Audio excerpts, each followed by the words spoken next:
Before we go to Corinne Pasteur, Collège Jean de Brébeuf. She has done a study on the workload of students. Corinne Pasteur, she is a prof of biology at Collège Jean de Brébeuf. She teaches in natural sciences and international baccalaureate. So, for having observed the students, how they work, and she observed that they spent a lot of energy in worrying and recopying their notes, Corinne decided to do a doctorate in education to try and find means to help these students to better work and to have better work school life balance. She finished her doctorate in 2023. Bravo, Corinne. And now I will hand it over to her. Thank you and have a great webinar, everybody. Thank you. So I will share my screen now so that you can see. There you go. Okay. So the share screen is working. Yes. Okay. So I did my doctorate on the student workload, and what we will see, I'm going to talk about the initial problem, how I had to define what workload was to then be able to intervene at the student level, and I hope I have enough time to answer a lot of questions because that's a lot of fun for me. So the initial problem when we talk about workload, everybody is worried and has issues with time management, and they don't have time to do reports, they don't have time to study, the teachers don't have time to do all their corrections and prepare their lessons and try and spread out the exams and or workload over the semester. And so when I started to look at my students, I said they're lacking time. They don't have enough time to accomplish everything they need to. And the other hypothesis is the students don't use strategies that are effective for time management and workload management, and they have this impression of always being short on time, and that's what was the reality for my students. So in important terminology here so we understand each other. For me, my doctorate was a little bit difficult because I was going from pure science and applied science to social sciences. And so in important terms, what were the strategies for education? And if you are able one day to read all the literature, there are not two authors that agree on educational strategies. So what I found difficult is I had to come up with my own definition. When I talk about strategies for learning, it's the variety of actions to help the student attain their goal, which is learning, education. So each of these actions is a technique of study, a studying technique. All these techniques together will form a strategy. And it was really a starting point to define educational strategy in my research and what are the techniques that it breaks down into. So I asked a lot of questions to understand the strategy. And what came out of this, I'm sure you're not surprised, is they do a lot of copying and highlighting. And in biology, that doesn't work after a while. It takes a lot of time, and it's a bit more superficial learning. And when we talk about deeper understanding, they fall short. So for this reason, I was looking at what we can do and to use other methods. So my objective was to reduce their workload because they complain about their workload. But I was told, Corinne, you're talking about workload, but you haven't defined it. And I was like, oh no, I forgot that. So I had to define what a workload is. That was a main part of my doctorate, because I had to, when you try to Google student workload, there's absolutely nothing. So I had to build my model, and I went to look at many different disciplines, and I came up with this model that is, I learned to draw more complex concepts, but what the workload is, graphically represented, is a task we have to do, but that we evaluate the workload. It's, in fact, the person will look at the workload, look at the resources that they have, and weigh one against the other. The workload is the evaluation of what I have to do and how much time and resources I have. So if you have to move a grand piano and you're by yourself, it's a big job. If you have three other people to help you, it's much easier. If you have a forklift, it's easier still. So if you have to write a lab report, is how much time and how much resources do I have? So when I look at the task, I have two aspects, which are the constraints and the self-imposed constraints. Constraints is what the teacher asks for. Self-constraints is what the student imposes on themselves, and there's a big spread between them.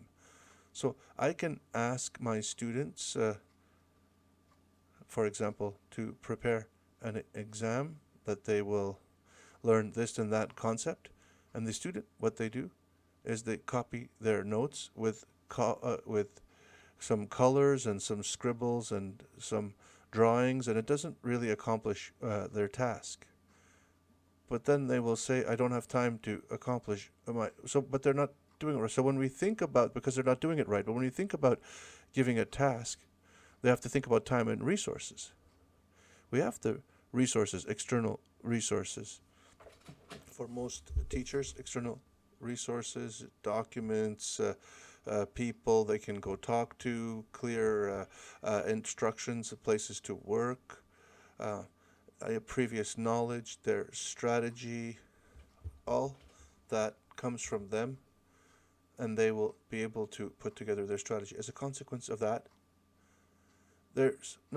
we can't really act as a teacher on that. We can act on constraints and self-imposed constraints and internal and external resources. And that's where we have a role to play. As soon as we intervene, the workload changes. So this is a table that, if I look at the constraints, is what the teacher expects from the students. So if we want to help the student, is to be clear in their expectations and to make sure what we are doing is coherent with what we're evaluating. So often I did this as a teacher. I gave them the correction table, and they try to understand it, interpret what we're looking for as the work we should count in the task. If we say they have to use that and it's part of the task, because you're adding that to the student's task. The penalty is what the student limits, how they limit themselves. You have to put limits on the students. If you ask for a report of 3,000 words, well, you have to tolerate a little bit of margin of error, and you have to also consider those who do too much, and they do 5,000 words when we're asking for 3,000, and because we encourage them to do more, and we don't necessarily want them to do too much either. But what I do is I give them corrected work. I come back with a correction table and see what they've done, what was not asked. They did more than what was asked, and they complain that they have too much work. They exceeded expectations. It's good, but I tell them you can exceed expectations if you want. I won't give you extra marks. You have to manage your time and efforts. So even if you want to please me, there's no interest in not sleeping and not eating well and not having time for any other thing because you want to surpass the expectations. So reduce the penalty and help them to observe and follow what is presented to them. And then externally, give them good, if they have good class notes, and make sure the resources are available. If they can't find the books they need in the library, and the documents are not organized, and they try to spend all this time to find what they need, you're not helping them. If you want to help them, the documentation has to be available, clear, and answer their questions. Some people say, well, they have to find things for themselves, but the idea is to be able to ask for help. Of course, when one of them has an issue with anxiety and they ask to be evaluated, and they may have a problem with anxiety and finding resources, and we can ask them some questions and talk to them and find out what they understand. And we have to be able to direct the students, not give them all the resources ourselves. So I worked a lot in terms of internal resources. So it's important to connect the new material with the old material. So we go over the old material, and so what I did was I concentrated on the studies that are connected to my discipline. So teaching techniques that are related to our discipline, we think that our students know how to study. I found a theory that I forget now, but of the phantom prof. So the ghost teacher is the teacher that came before us and taught all kinds of things to the students and on which we build on. And we think that they've learned to study and that they have this and that knowledge, that they know how to search for information. And I give them some books to identify some points of knowledge and to go on the internet. They didn't know they could read a glossary at the back of the volume. So the ghost teacher taught them that. The ghost teacher taught them things that don't exist. So that's what I worked on. And encourage the students to celebrate their victories, because they have a tendency to only see the mistakes, the errors, the issues, and not look at their victories as well. And that's a very positive thing to encourage them. So those are the 4 pillars that I work on. I especially worked on study techniques, and I'm going to talk about my intervention as a professional doctorate, where you have to intervene in your community of practice. And so the students that were of my colleagues, I prepared some short videos on different study techniques and different working techniques, and I then planned my classes, because in my classes, in the general structure, there was a lot of small exercises, because when I talk for too long, they don't follow. So I break it up with some small exercises in class time. But these exercises, I completely reimagine them to make sure that when I do an exercise, it's also an exercise to learn a study technique. So sometimes it's a combo, and sometimes it's both at the same time. And so periodically, I had, for each exam, a discussion on the way to choose your technique that you will use depending on the content. So instead of saying before the exam, do you have any questions before the exam? They look at their notes. Yes, there's this or that I want to ask about. And now we're talking about how they study different sections and what techniques they use. And in the classroom, we talk about study techniques and with validation with the teacher. And it was a lot more they had a lot a better support in terms of a framework to try things and see that it works instead of at home. Oh, you have to do this or that, and it's very prescriptive. But when they're at home and they do that, they try different things because learning everything by heart is what they were doing before. And when because there's a cost to try a new technique, and if it doesn't work, well, they may suffer on their exam. But if they try it and it doesn't work and they have a plan B, they lose time. So it's better to try it in class. The best way for them was to show them the organization of knowledge, how to organize your class notes. I'll give you a simple example. If there's a way to organize your class notes in using the genus classification, so there are there are four groups: single cell organisms and multi-cell organisms and fungi and animals and plants. So it's a simple example like that. It's the genus. And so how do I classify these? There's a lot of different ways. I could make a comparative table: number of cells, number of tissues, number of so in the bio books, it doesn't necessarily mean that the student knows how to build a comparative table. It doesn't mean he can recognize a situation where a comparative table would be relevant. To understand the book, understand the comparative table by heart. The work of classifying the data, the information, is a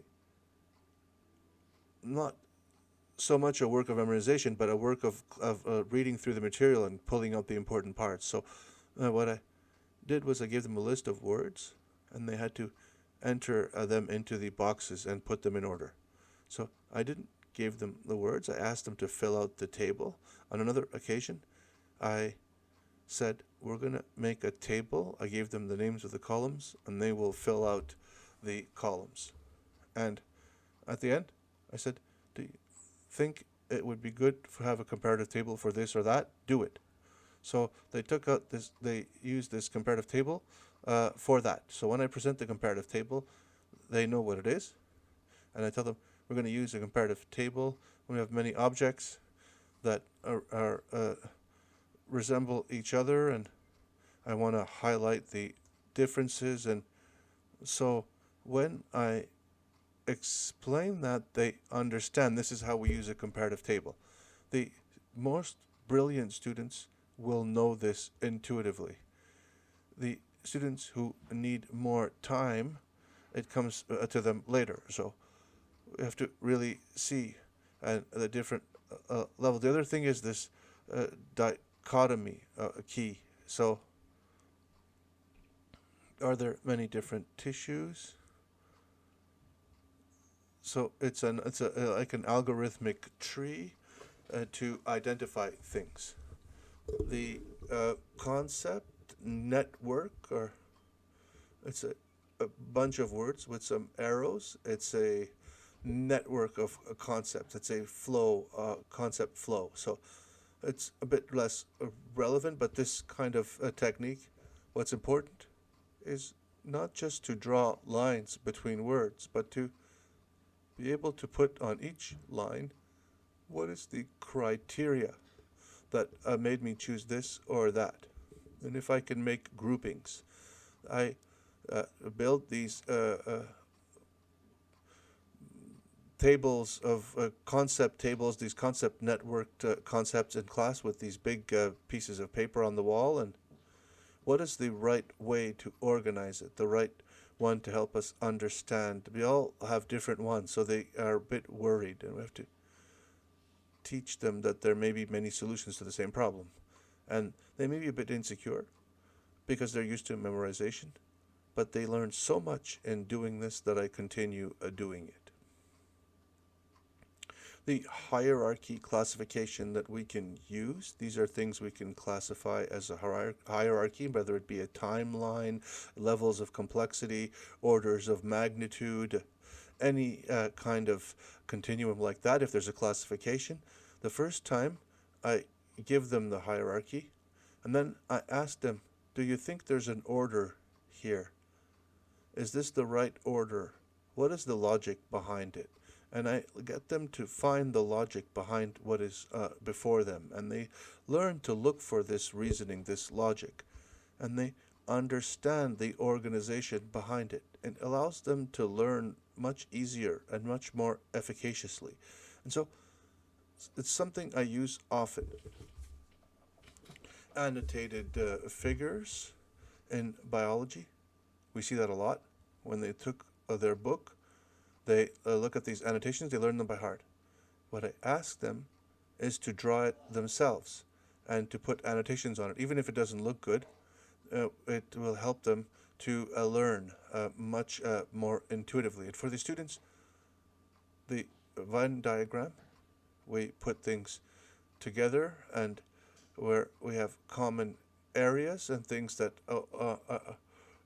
overlap each other, the group theory, the theory of ensembles, and because with the Venn diagram, because there's cells that are common to many different types of organisms, and I ask them, in placing all these organisms in the Venn diagram, they see that everything is in the junction of the three, and there are three organisms that are apart.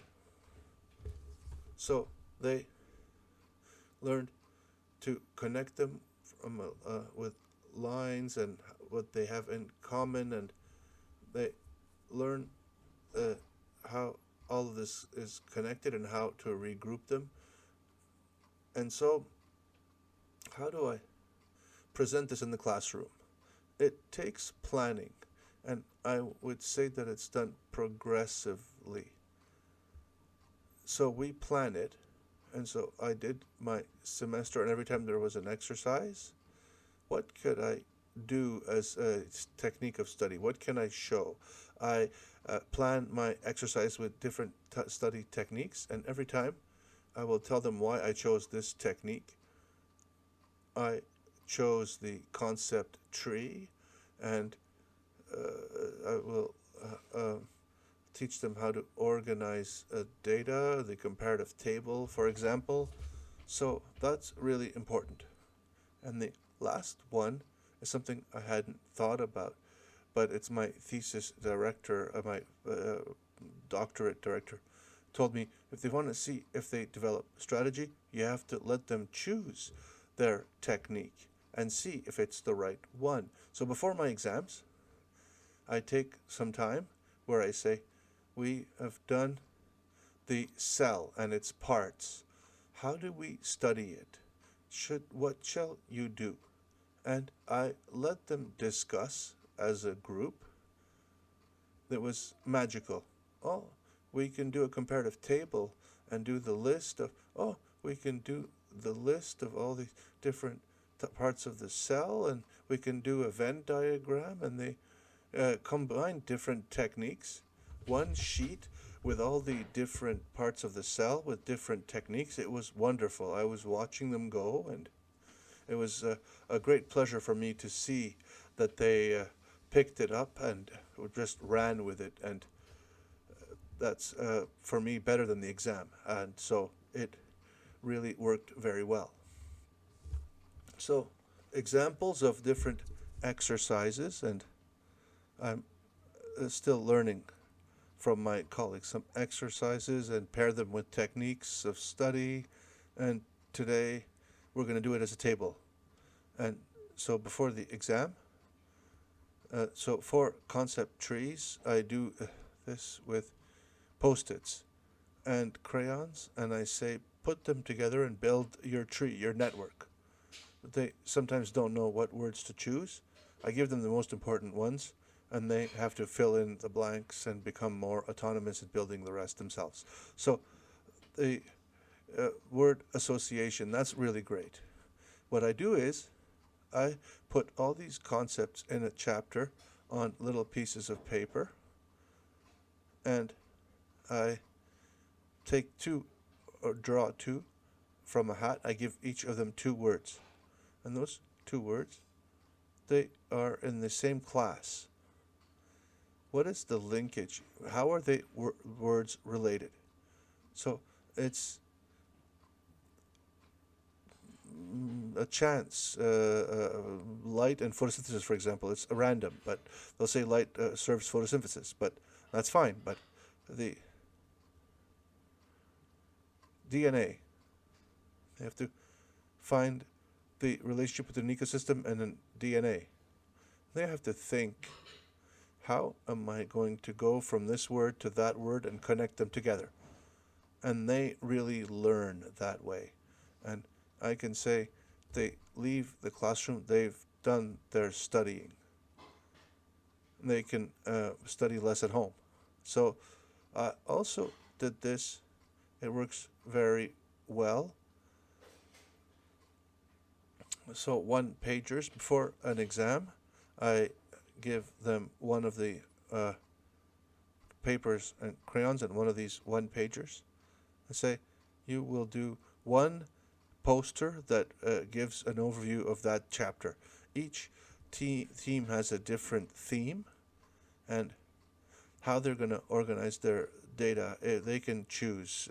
You do a diagram, you do a concept tree, you do a comparative table, you do a timeline, but I choose at random.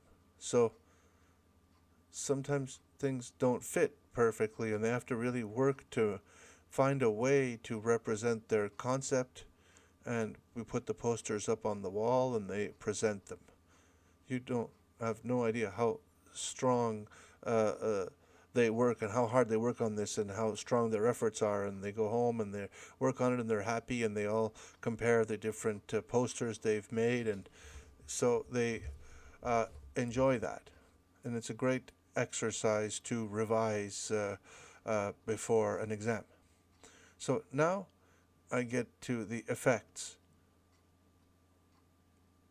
What it does is it teaches the students to be better organize their notes, their information, better know what to expect.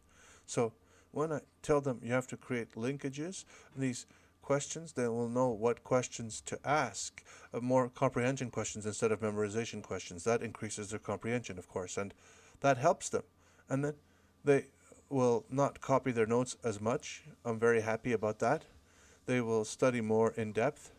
And what I've seen also is that they will use this technique in other faculties, in other subjects. So some of them use them in chemistry or share them with others in their classes, and will show them how to use these different techniques, and they use it elsewhere. And that's that's a wonderful thing, a great tool for them. So it's much more difficult in terms of their workload because they feel understood.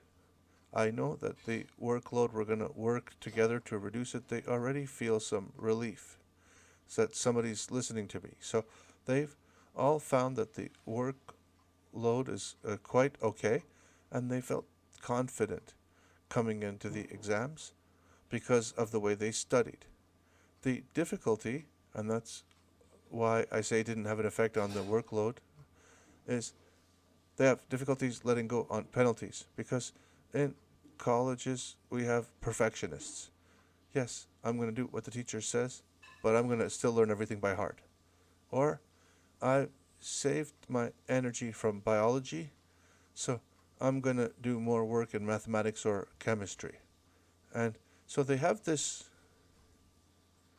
internalized, the fact that they have to be overloaded. And if they're not, there's something wrong. And if they're not overloaded in one thing, they'll overload in something else. And that's a problem that we still have. I can't do much about that, unfortunately, but on my end, I'm trying to reduce their workload in my class. So after having done that, I asked them for their impressions, their evaluation, the person who was doing the interviews. What did Corinne do better than others with these activities? In the semester, they wanted to regularly validate the work. I tried a concept tree, a concept network, and I put this in my notes, and I do my notes this way. Is this okay? So I found that interesting because I could see their progression. And after the semester, we interviewed them. 100% of the students asked that all their teachers and all their disciplines use these techniques in their classroom, how to organize their notes and information. And they wanted to apply this to all of their studies, ideally with cohesive language. So if I talk about a concept and I call it a certain thing, the other teacher has to call it the same thing to keep some coherence and so similar subjects and different and similar concepts. So a lot of students said they would have loved to learn this in high school, and we have high school as well that I was able to help high school teachers to start to work on this at the high school level. A lot of young people would have liked to have this in high school, and so this is something that we have to look at and consider that they didn't necessarily learn to study in high school. It always worked with memorization, but it's not the same when they get to Cégep. So that's what I had for you today. I wanted to leave time for questions. So I'm going to stop the share screen now to be able to see what's happening on Teams. Thank you, Corinne. In your notes here, Denise Barbeau, that I knew very well. I loved her. I had her as a teacher, and listen, there are no questions that came in yet, but it's been very interesting. And given that we're in meeting mode, people can raise their hand if they wish. They don't need to open their microphone. It's being recorded. It will be available on our YouTube channel. But if you want to ask questions or comment, I would invite you to raise your hand and we will give you the microphone. There's Veronique. Veronique, can you raise your hand, please? Unless Veronique just came in. Oh, there she is. Yes, can you shut your camera, Veronique? Yes, because you're recording. Perfect, okay. So, I wanted to know if you see an impact in terms of evaluation, where they organize how they do things, and when they get to an evaluation now, are they doing things differently? Well, in terms of evaluation, it changed my methods because questions of memorization were interesting for me, but I took out a lot of that, and a lot of bonus questions for the students. For notes, it didn't really change anything for marking. Where our students are traditionally very strong in certain subjects and they can go harder, so it didn't really change. Our score didn't change anything in terms of grades, but it's really in terms of self-confidence and for the organization of how they organize their long answers, their essay questions. It's better organized because they did this organizational work on how to organize information beforehand. So yes, it has an impact, but on the way we evaluate also it has an impact. Pierre-Luc Demel, please go ahead. Please shut your camera and use your microphone. Yes, hello. Thank you. Very interesting, very well structured. My question, in terms of external resources, you did a lot of work on internal resources, pedagogy, very illuminating, but through all of that, did you have the idea of finding a way of calculating the R score fit with this or that workload? Or, well, our students are over surveyed. We already had the data on the number of hours for each discipline. This is something that we check periodically. We already had an idea of the time they were spending before, the number of hours. I verified after. We asked the students that came to exit interviews to the number of hours, and it corresponds to the minister's estimates or numbers. So I didn't really see any difference. I didn't drill down to see how many hours on each discipline, but it was more on, did I change their way of doing things and how they felt with regards to the workload and time management. But we they saved time with better methods, we could suppose. Yes, we could suppose that bit. They are used to putting so many hours that they have difficulty sometimes. Yes, I know, but I'm still going to learn it all by heart. And so they're a bit stuck in their ways. Perfect. Is there anybody else who raised their hand? I have questions in the chat. Did you have to reorganize your class in terms of content? Yes, I was expecting that. Thank you, Geneviève. And it's the question that comes up often. Yes and no. It's a pedagogical choice that I made because there are two trends. Show as much content as possible to widen the knowledge of our students, and that they have a lot of knowledge on many things.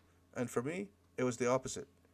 So it was to keep to the prescribed content and the courses, and to cover what is essential to reach competency, basic competency. And then when I explain something relevant, I go to an exercise to see if they understand, then I go to the next one. I don't repeat, I don't give new examples. That's where I keep the flow going. So to expose them to all kinds of examples, a big variety, I go directly to the crux of things. And if it's understood, if they understood these concepts and they have these skills that they've reached, and then I go to the next one. That's how I was able to have enough time to have all my content. The students do the same exams as their colleagues, so final exams are the same for everybody. But on my end, I was very mindful that there were, often we do this as a teacher, we give an example, another example, another example, and we give them too much. And I cut this down to the essentials, how they can memorize and learn the most important things, and then I go to the next point. And that demanded a lot of preparation and intentionally organized, and each year we improve it. Thank you.